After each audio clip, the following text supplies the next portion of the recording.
വെളിപാട് 11-ാം അധ്യായം. 2 സാക്ഷികൾ. ദണ്ടുപോലുള്ള ഒരു മുഴക്കോൽ എനിക്ക് നൽകപ്പെട്ടു. ഞാൻ ഇങ്ങനെ കേൾക്കുകയും ചെയ്തു: നീ എഴുന്നേറ്റ് ദൈവത്തിൻ്റെ ആലയത്തെയും ബലിപീഠത്തെയും അവിടെ ആരാധിക്കുന്നവരെയും അളക്കുക. ദേവാലയത്തിൻ്റെ മുറ്റം അളക്കണ്ട, കാരണം അത് ജനതകൾക്ക് നൽകപ്പെട്ടതാണ്. 42 മാസം അവർ വിശുദ്ധ നഗരത്തെ ചവിട്ടിമെതിക്കും. ചാക്കുടുത്ത് 1260 ദിവസം പ്രവചിക്കാൻ ഞാൻ എൻ്റെ 2 സാക്ഷികൾക്ക് അനുവാദം കൊടുക്കും.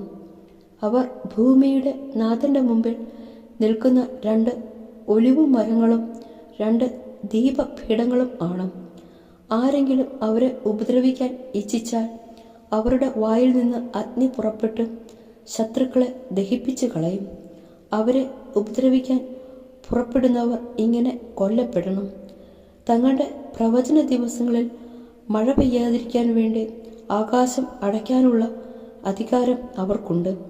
ജലാശയങ്ങളെ രക്തമാക്കി മാറ്റാനും ആഗ്രഹിക്കുമ്പോഴൊക്കെ സകല മഹാമാരികളും കൊണ്ട് ഭൂമിയെ പീഡിപ്പിക്കാനും അവർക്ക് അധികാരം ഉണ്ട്.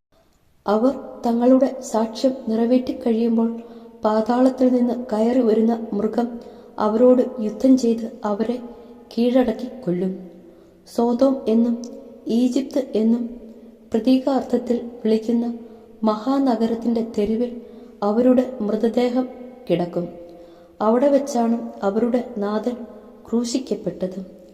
ജനതകളിലും ഗോത്രങ്ങളിലും ഭാഷകളിലും രാജ്യങ്ങളിലും നിന്നുള്ളവർ 3.5 ദിവസം അവരുടെ മൃതദേഹങ്ങൾ നോക്കി നിൽക്കും.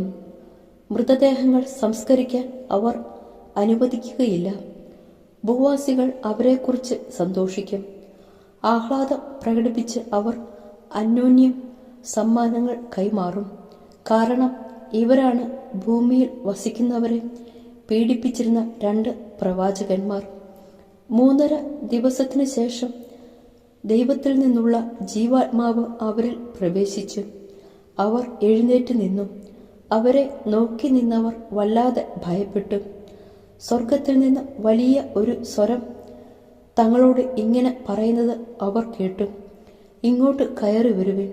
അപ്പോൾ ശത്രുക്കൾ നോക്കി നിൽക്കെ അവർ ഒരു മേഘത്തിൽ സ്വർഗത്തിലേക്ക് കയറി. ആ മണിക്കൂറിൽ വലിയ ഭൂകമ്പമുണ്ടായി. പട്ടണത്തിൻ്റെ 10-1 നിലം പതിച്ചു. മനുഷ്യരിൽ 7000 പേർ കൊല്ലപ്പെട്ടു. ശേഷിച്ചവർ ഭയവിഹ്വലരായി സ്വർഗസ്ഥനായ ദൈവത്തെ മഹത്വപ്പെടുത്തി. 2-ാമത്തെ ദുരിതം കടന്നുപോയി. ഇതാ 3-ാമത്തെ ദുരിതം വേഗം വരുന്നു. 7-ാമത്തെ കാഹളം.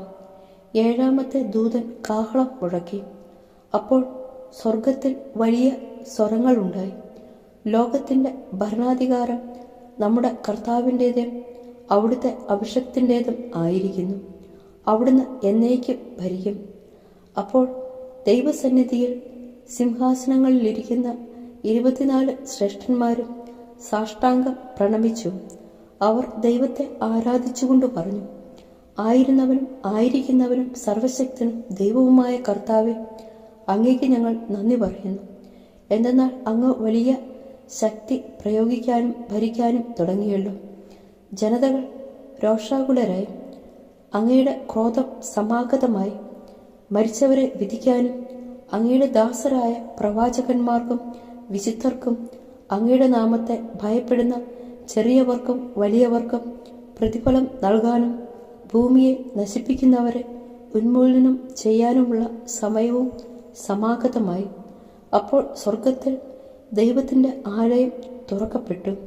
അതിൽ അവിടുത്തെ വാഗ്ദാന പേടകം കാണായി. മിന്നൽ പിണരുകളും ഘോഷങ്ങളും ഇടിമുഴക്കങ്ങളും ഭൂകമ്പവും വലിയ കന്മഴയും ഉണ്ടായി.